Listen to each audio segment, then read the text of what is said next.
It all started with a very simple idea. Tell the stories of how successful middle market CEOs made it to the corner office. I'm Brant Handley, founder and managing director of Resource Options International, or ROI. We're the USA's premier executive search firm focused exclusively on empowering middle market companies to attract, hire, and retain A players while transforming top executives' careers and lives. ROI's Into the Corner office is dedicated to discovering how middle market CEOs advance their career, and we're making these remarkable and sometimes quite unbelievable stories available to you for the very first time. Listen and learn about the challenges they've overcome, the interesting people they've met along the way, and the lessons learned that steered these executives' unique journey into a middle market corner office of their own. I know you enjoy these CEO stories as much as I've enjoyed recording them. So thank you for listening today. And if you like what you've heard, rate us on iTunes or wherever you get your podcasts.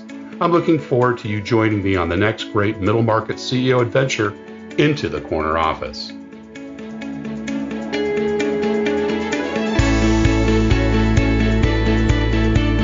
Today, my guest is Nicole Sparshott. Nicky was appointed CEO of T2T in 2016, a growing luxury retailer of top-of-the-line tea brands.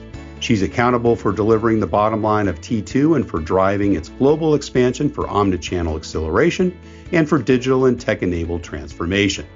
She's a C-suite executive and board member with 24 years of experience in CPGs, having worked for Coke, Procter & Gamble, and most recently Unilever.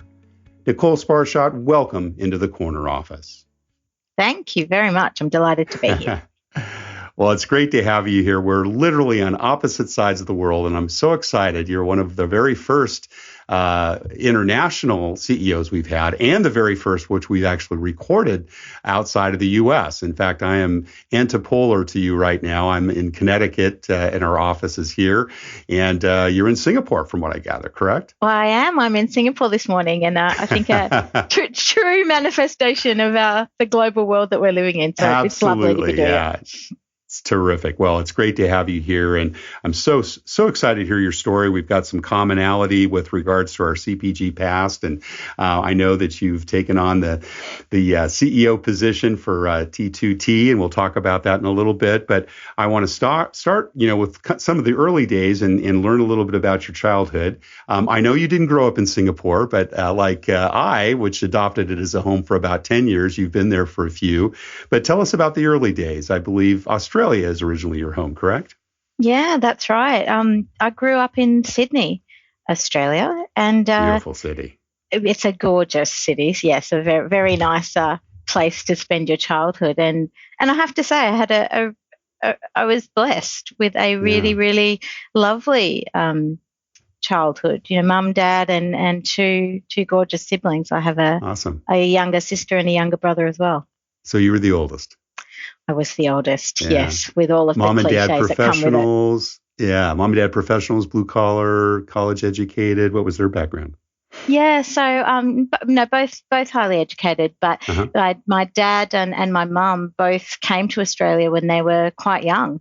Okay. And they were built.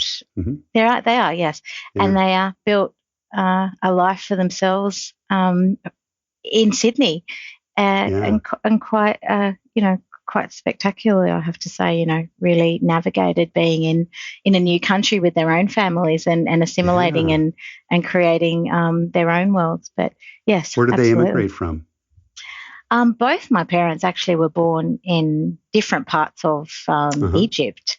My mum really came cool. when she was very young. She was only about 2 years old when she came to Australia, and my dad was a little older. But my background is predominantly Italian. Okay, got it. And did they both speak English when they came, or was that again a non-native language they had to learn as part of an immigrant? No, they both came from families that spoke English as well, but many other languages. So I grew up with grandparents that spoke English, French, Arabic, Greek, Italian. That's so cool. A very multicultural upbringing. Multicultural background. Absolutely. Awesome. Yeah, absolutely. And did many of them immigrate then to Australia? Were your parents joined by other family members? And is it kind of a clan sort of a arrangement there with many folks coming multi-generationally? Look, there were a few, but they also had relatives in Australia as well. So, yeah. What were some of the early kind of influences, inspirations that you got from mom and dad? A lot, actually. And I've often thought back, and perhaps now having my own children, you get a bit more nostalgic about these things. But incredibly strong sense of core values. I grew up where family was really important, and we had the privilege of having a quite large extended family with grandparents played a really, really big role in our lives, and that so nice. Sense of community and connection and relationships was always very front and center of how we spent our time and how we lived our lives. So that had a really strong influence on me, and a really strong work ethic, this sort of notion of impossible is nothing, but you've got to work for it. You've got to put in pretty hard effort and some grit. But, when you do, the rewards can also be there, I think was very much part of the ethos of, growing up. Did they both achieve their college education in Australia and work in the professional trade? What type of work or businesses did they work in? Yeah, so my dad is a transport consultant and advisor. So he advises on town planning and, building cities and roads and, how to construct the right infrastructure for cities. So, he ended up with sort of master's education and was very successful, ended up having, working both corporations, but also having a very successful own business. And then, to this day is still very active on the work front. He was, engineering background or architecture? Engineering background, and very much sort of participated in many things adjacent to that, but also outside it, president of Rotary, president of the local council. So I always felt that my dad worked hard to achieve what he wanted to achieve for himself and most importantly, I think for his family. That was always very much there. But also felt this obligation and actually took great delight in also being part of the fabric of the community and using his skill set in that capacity.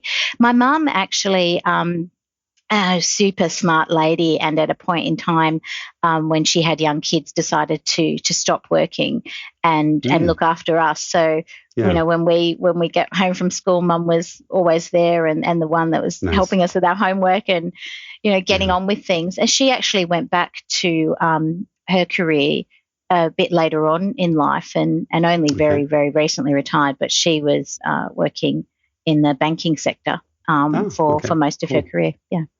Got it. Well, it sounds like there was a lot of inspiration, a lot of influence from family members and extended family members. What about outside of that? Were there any particular teachers or coaches that inspired you, particularly in your earlier years, elementary or middle school years? Yeah, definitely. I can think of probably two teachers, probably more, but two in particular that sort of really come front and center for me. One was in primary school, so I was probably about grade 4 and maybe 9 years of age. And I remember really struggling with a particular subject, sort of comprehension, right? It was around, English literature and comprehension. A, I didn't really like it that much, and B, I didn't really do that well in it. And Mrs. Robertson, I remember her name. That's great. I do. I remember her name. And she kicked off this particular initiative one week and announced to the class that, we're going to do a comprehension test every week. And she would award a Mars bar. I don't know if you have Mars bars. I think they're in the US. A Mars bar to the person that achieved the highest results. And I thought, I was growing up in a house at the time where both my siblings had some pretty severe food allergies. So I can tell you now, chocolate was not an option in our home. Not available, right? Not available, not an option. And I thought, out of stock. This is the motivation that I need.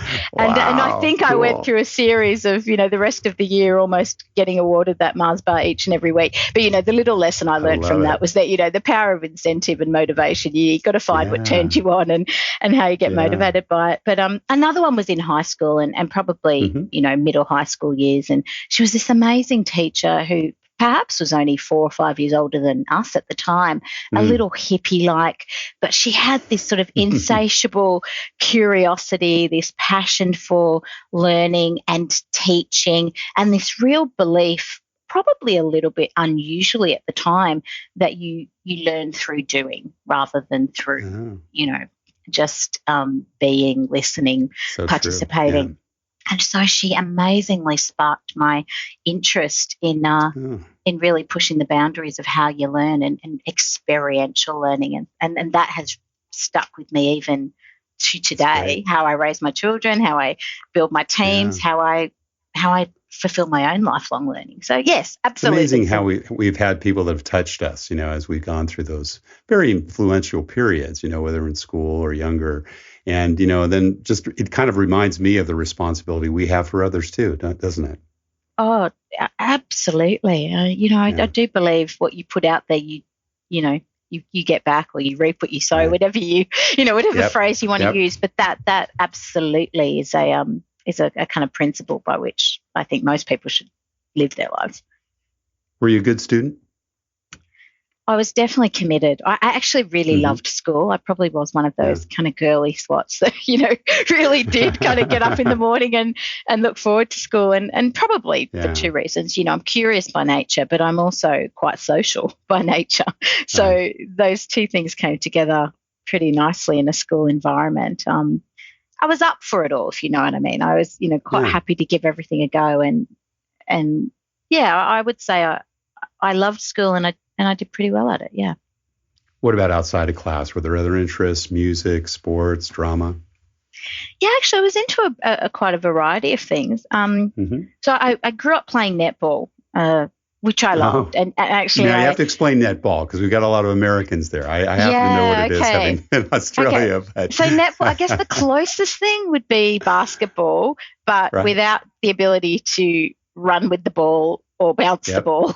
But at the end of the day, you've got to shoot hoops. So, some rules in between that are a bit different, but the goal is to, shoot as many hoops as possible. So it's a really, really fun game and a very sort of archetypal Australian game. My 13-year-old daughter plays it now, and I find myself living a little vicariously through her again as I, watch her and have to resist the urge to jump onto the court. I was actually in Kenya recently for a business trip, and we were in one of the local schools, and they asked us in a quite makeshift way if we would assemble a few of us to give a bit of a game against the local Kenyan 14-year-old girls team. And I can tell you we were annihilated, but, it was fun to be back playing. So netball was big. I really loved drama. There was a time in my life where I actually thought, right, I want to be an actress when I grow up. So I did lots of drama, lots of debating, Toastmasters, mock trial, anything that kind of got you, thinking and out there, let's say, was something. And I bet that really prepared you for a lot of your corporate work, right? Presentations to boards and investors, et cetera. Yeah. Absolutely. Yeah, probably quite unwittingly, but definitely an advantage to have now for sure. That's great. What about entrepreneurial activities, in the U.S., which is kind of unique? Kids grow up with, paper routes, or they sell things door to door. I know in other countries, maybe it's not so much that the case, but were there any entrepreneurial things in your youth that stuck out when you think about, making some pocket money, or perhaps what you might have done to, generate some extra income when you were growing up? Yeah, definitely. From a quite young age, actually, I loved setting up my little cake stalls. I'd spend sort of your Friday afternoon or Saturday morning. Was that at school or at the street, or where would you do that? Yeah, I would do it up at the local shopping centre. So, maybe a couple of times a year, but I would bake like crazy. I had my kids' cooking book, and my mum would kind of watch over me as I baked up a flurry of different things that I'd then go and put on a trestle table with a little handmade sign and sell up the shop. So, we were living in quite a lovely community where people sort of knew Nicky was, off doing a cake stall again. So, so I definitely did that. I used to paint and sell T-shirts, especially as I got a little bit older. And then, I was always looking for interesting little things to do. And as you say, a little bit of extra pocket money to just put aside. But, what'd you spend it on?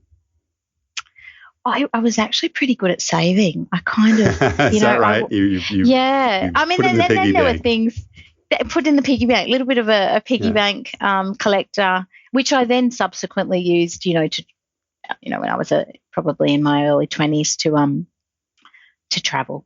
That was my thing. I really just wanted to explore Socked the it world. away for that travel. Yeah, absolutely. A very Australian thing, I must admit. I think more Australians go abroad in their late teens and early 20s than probably any other nationality. At least it seemed that way when I was traveling at that age. I'd run into Australians everywhere. I think you're quite right. I think you're quite right. I think there's this real, and people say Australia's so far away from the rest of the world, but I think in many ways Australians, it's such a multicultural society to start with, so the influence is there already.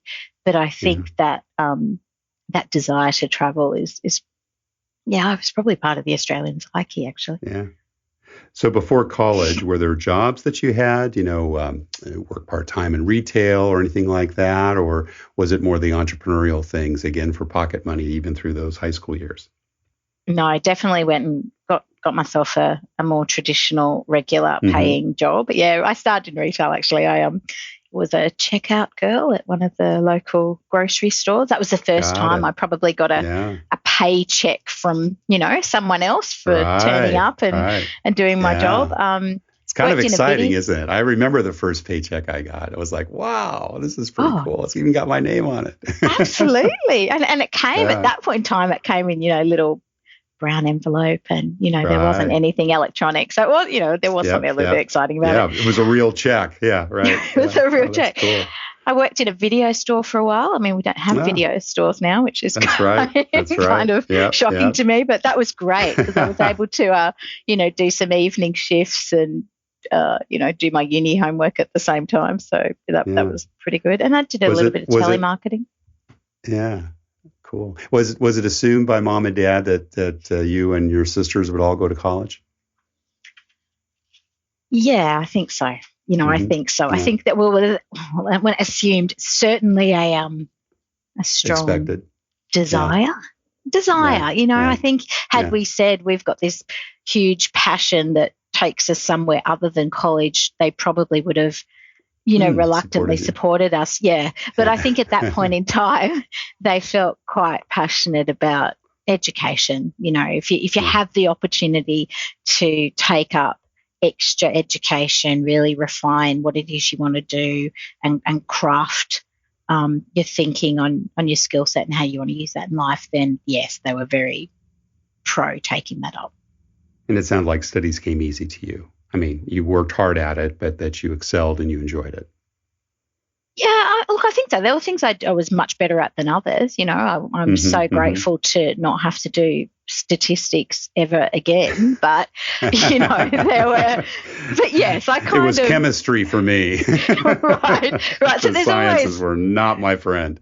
There's always something, right, that you sort of think, gosh, it might be a necessary evil to get through, this course. But generally speaking, as you say, it was something I enjoyed, and therefore it comes more easily when you naturally like it. Now, there are quite a few number of colleges and universities in Australia. How did you make the decision on where to go and what to study?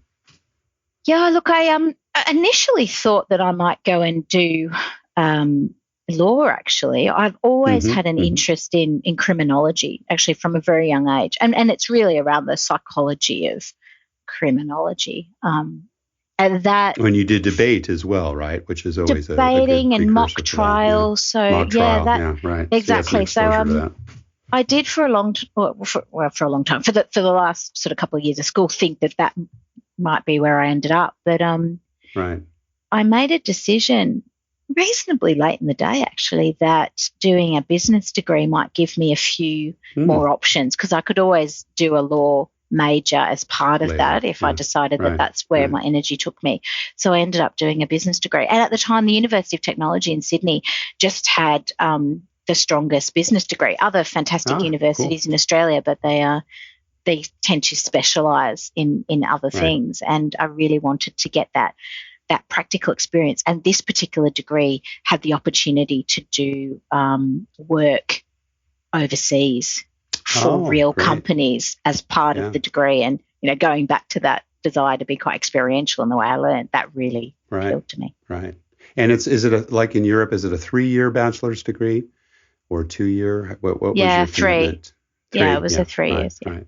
And did you spend a year abroad then, or did you work overseas during the time that you were studying, or study overseas during that time? Yeah, so I actually took up path less trodden, let's call it. So when I took up my business degree, so it was a 3-year degree, I actually did the first year of that full time, and then had an opportunity to go and I applied for a scholarship with Hewlett Packard. Actually, they were offering a 12-month scholarship to go and work with them full time. So then, and by a bit of good luck and a bit of good planning, I did get that scholarship. So it was my first sort of full-time job. Thank you. And I worked the rest of my degree part-time while I worked for Hewlett Packard.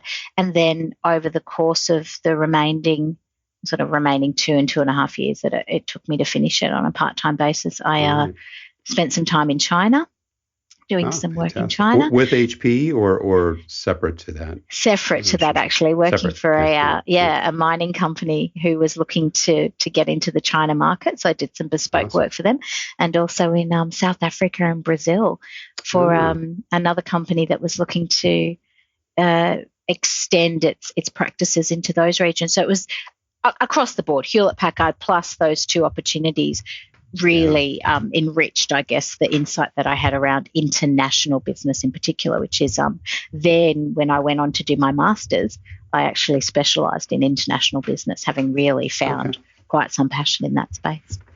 And did you do the master's immediately following it, or was there some work in between?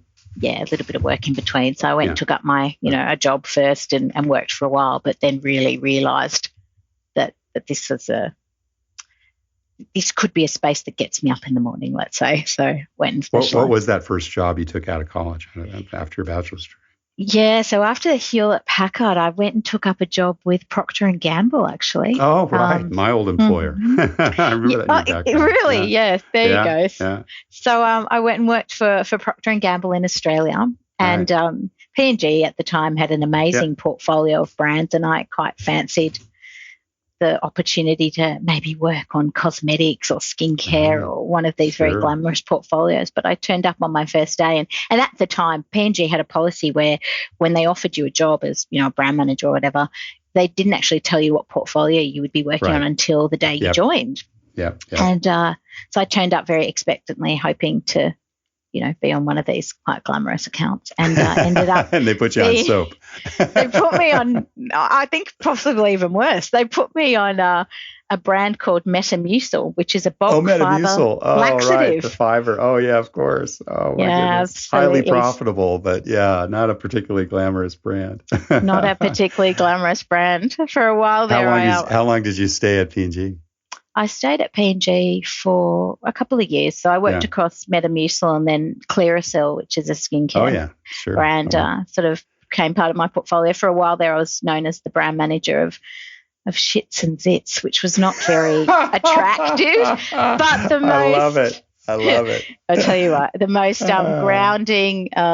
grounding time in my early career, and a fantastic foundation, actually, to learn the basics of business and marketing.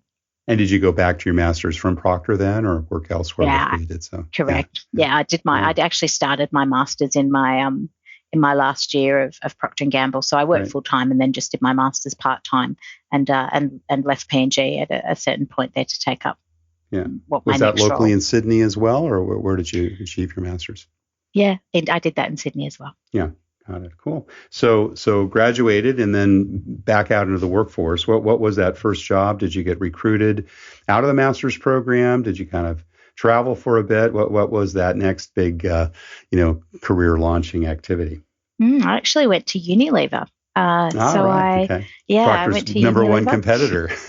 I did, and really for very specific reasons, because P&G was and largely is even today a business that's quite globally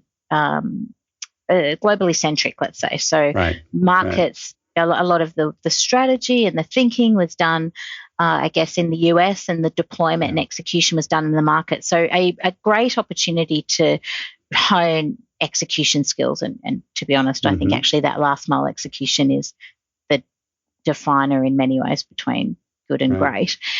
But I wanted to work on strategy development from the get-go. And so I went and worked in Unilever on an archetype portfolio in Australia where all of the strategy generation and all of the communication work, everything was being done on the ground in Australia. So I just felt that was a really good next move to just, add to my toolkit, let's say. And you pretty much have been with them ever since, right? Because as I understand, your current responsibility is it a Unilever subsidiary, wholly owned or partially owned? So T2 is a wholly owned subsidiary now of Unilever, but I actually had a hiatus. So I spent, you left at one point. Okay. I did, and I came back. So I spent 3 years at Unilever and then actually went to the Coca-Cola Company. Right. Cool. So and how long were you with them? I was with the Coke Company for about 7 years, working firstly in Australia. Over the the 2000 Olympics in Sydney, actually. Fun. And also we're working with Coke at the time that took place. And then I actually relocated with the Coke Company to London and went and worked there, in a number of different roles. That was my first time that I, let's say, left home and went and actually based myself overseas and had the chance now to work across a number of different markets in the UK. Awesome. Brilliant. Still single at the time, or had you started your family by then?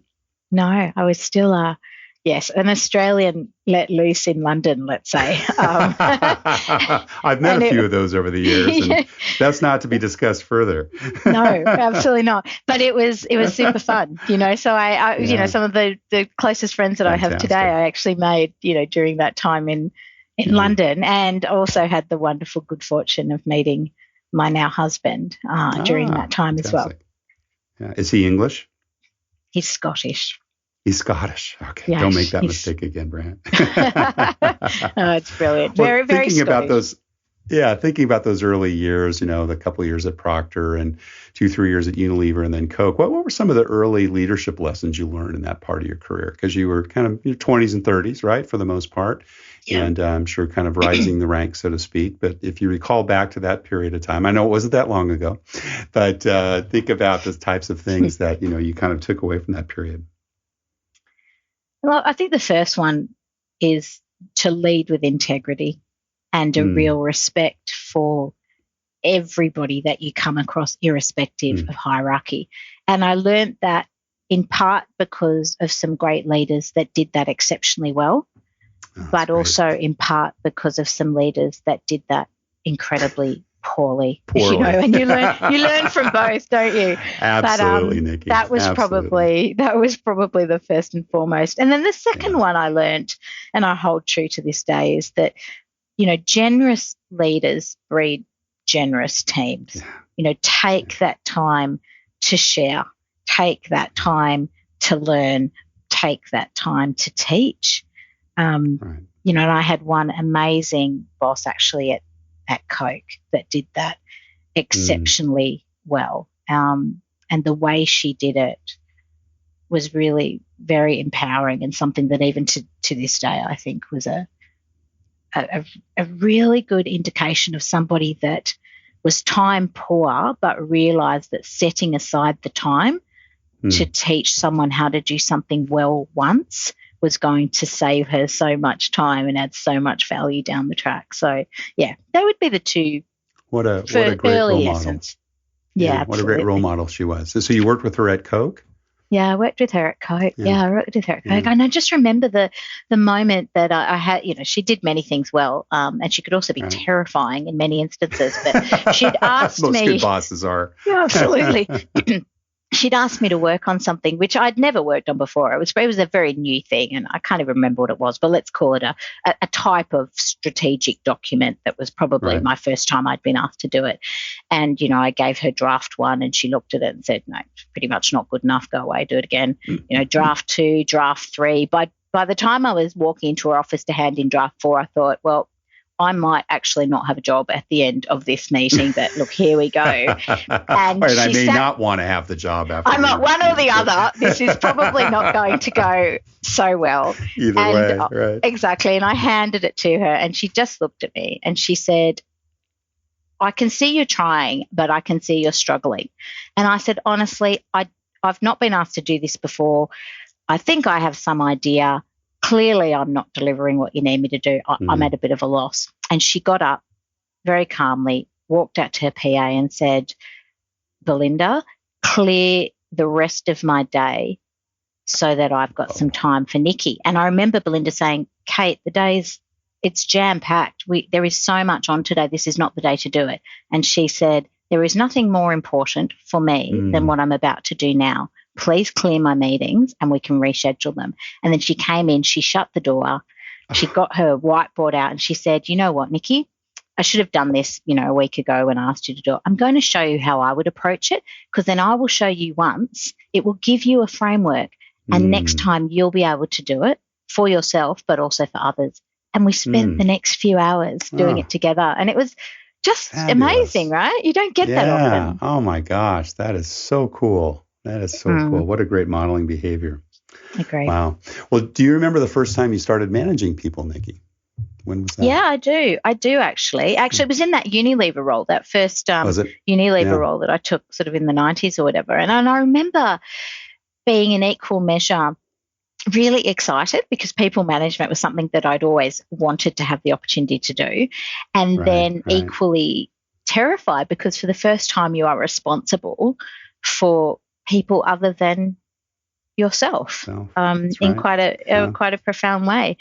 But really also discovered that it was an area that I really liked and that came quite naturally to me. So the notion of working with teams, irrespective of sort of the role that you play in that team, but all of a sudden you're part of a gang or a tribe who are working together to collectively deliver an ambition was I found quite exhilarating. And actually even to today, it's where I get a lot of my own energy, is trying to harness the potential of a group.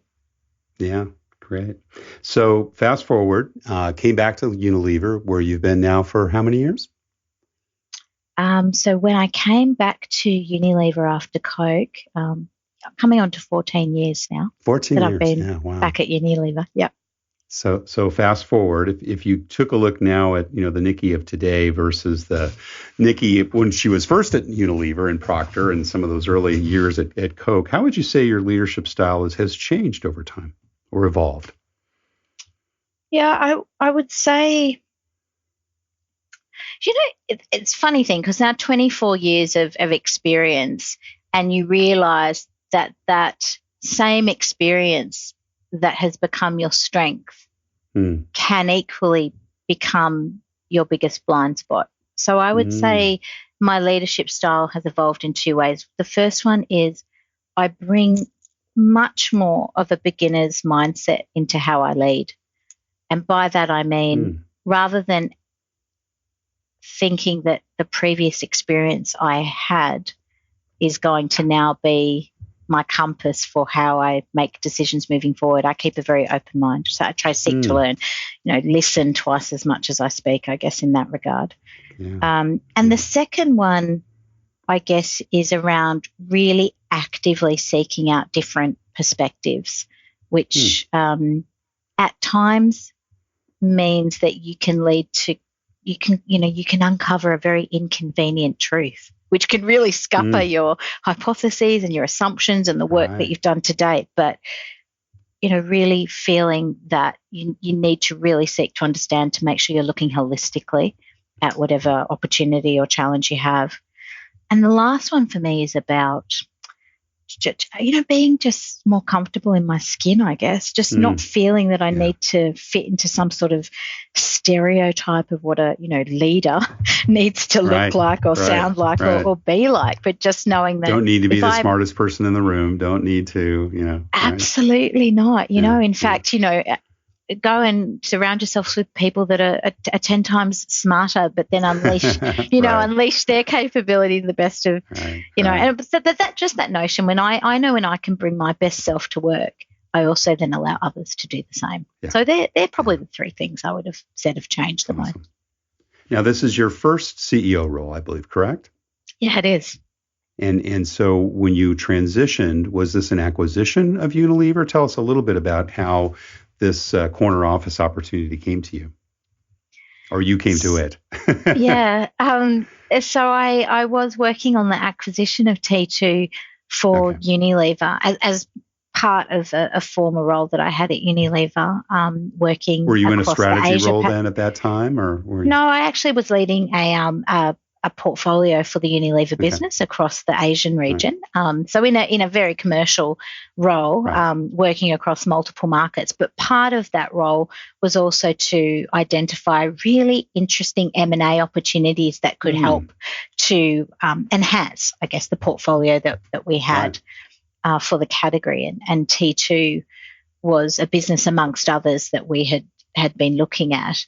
And so I led that acquisition for Unilever. And when we acquired the brand, the original founders were part of the leadership team and led the business for a couple of years after acquisition. And then I took over as the CEO at a point in time when we really wanted to scale internationally. So now this is about really driving a quite expansive agenda for T2 across markets, across channels, and with a build in infrastructure and capability to allow us to do that well. And given my background, I guess I was well placed to be able to do that. Right. And that was about 3 years ago, I think, right? Is that when you were appointed CEO? Yeah, nearly 4 years ago now, yeah. Nearly 4 years, yeah. And how has the growth been since then? Has it hit your expectations as well as Unilever's? Yeah, we've been really, this is a beautiful, beautiful business and a fantastic brand, and it taps into a number of really salient sweet spots, I guess, right now. People's desire for more wellness-based offerings, for brands that have purpose, for, a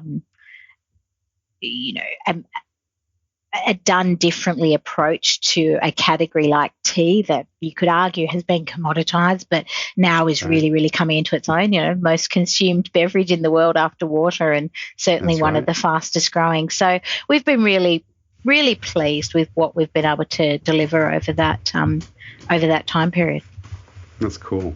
Tell me a little bit about kind of how the evolution of the culture has come around. So often, unfortunately, big companies buy very innovative, organically grown entrepreneurial companies, and then 3 years later they lose all the consumers because they try to really, corporatize, right, the organization. It doesn't sound like that's happened, because 4 years is certainly a long enough time to be able to determine that. So, kind of tell us a little bit about how you did it. What are your thoughts on kind of building on a company culture, not so much building a company culture, unless there had to be some changes on what was already a pretty successful, probably a fairly entrepreneurial organization from, one of the largest CPG companies in the world, if not the largest these days.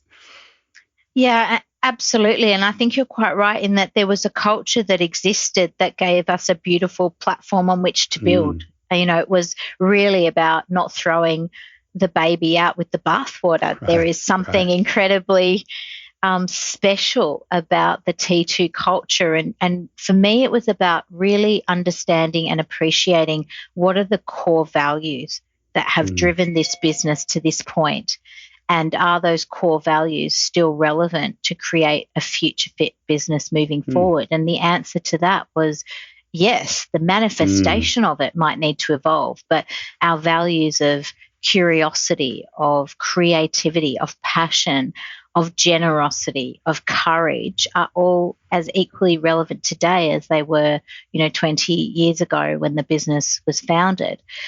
What we needed to build was some capability and skill set in areas that perhaps were not core competencies of the organisation in the early days, but were going to be critical in order for us to achieve our ambition moving forward. And then that just came down to recruiting for mindset as well as for skill set, making sure we had the right people in the business from old world T2 and also with a desire for new world T2 coming together to be able to create that magic. And what I find for sure with culture is rallying people behind a common purpose. What is it that gets us up in the morning? Why are we doing what we're doing? And amongst ourselves, how do we create a group of advocates internally that can then drive this, also with a bunch of beautiful fans and supporters externally. And that is something that is pretty alive and kicking in the T2 culture. So key. Have you been able to retain a lot of the people that you wanted to over these last 4, 5, 6 years? Yeah, we have. I mean, and to be fair, we've retained a lot. We've lost some, and we've also brought in very deliberately people, some coming from Unilever, where there was some rich capability in the Unilever organisation. I thought, well, I'd love a little bit of that at T2 because that will help the boat go faster. But equally, where when you look at Unilever and you looked at T2, you thought, well, actually, this is not core competency for either of these organisations. How do we go and get some amazing talent that sits outside the business and really build, bring the outside in? So a very kind of deliberate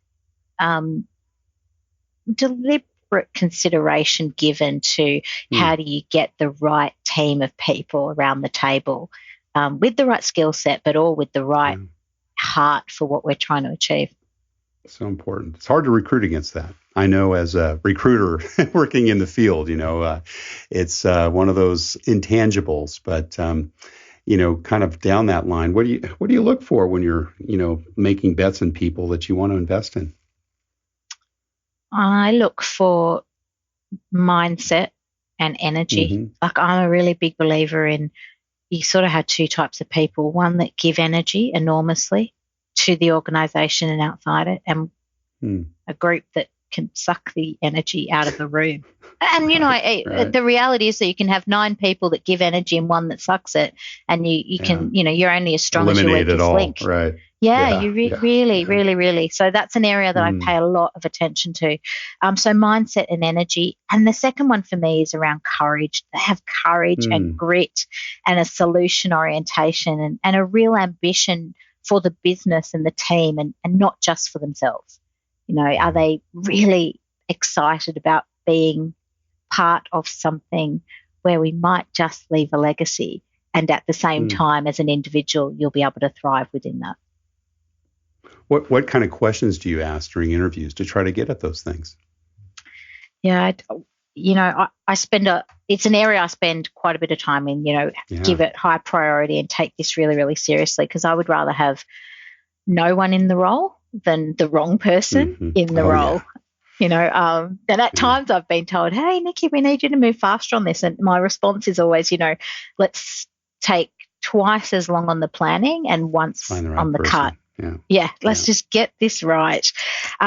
So I spend a lot of time. Oh, of course, you need to understand their capability and their skills, but I spend quite a bit of time trying to understand their values, their passions, their, what they like about, what's happening in their life outside of work. I really want to understand the whole being, because at the end of the day, you want people to bring their best selves to work, and that's not some microcosm of my work persona. I really want people to come into the business and feel like, they can be who they are, they can give their best, and they can also be great mums or dads or partners or, team players in their local sport. Doesn't matter, but well-rounded. Yeah. Yeah. Great. Well, Nicky Sparshott, you've been very, very generous with your time, but we always have one last question we ask. And, that's kind of what kind of career and life advice would you give to someone that's, got his or her eyes on their own corner office and wants to be a CEO themselves? I would say forget the notion of the corner office. Don't chase a title or a level or a room in an office, aspire bigger. I would think about how you want to inspire, how you want to influence, how you want to create impact, and then how you can bring others on the journey. Because when you do that well, then actually you will be successful in your career. And I think when you start by chasing some title, the risk is you don't chase the right things that actually set you or the business or your team or the impact that you want up for success. Follow your passion, right? Do what you enjoy. Yeah, absolutely. Nicky Sparshott, CEO of T2T, thank you so much for joining and sharing your journey into the corner office. Pleasure. Thank you so much for having me. Thank you for listening to Into the Corner Office with Brant Hanley. We hope you enjoyed hearing our guest CEO story as much as we did. If you want to hear more CEOs reveal their journey into the corner office, please subscribe via iTunes and tell your friends and colleagues. For more information about Brant, Resource Options International, and the mighty middle market, visit www.goforroi.com. We look forward to having you join us for our next episode.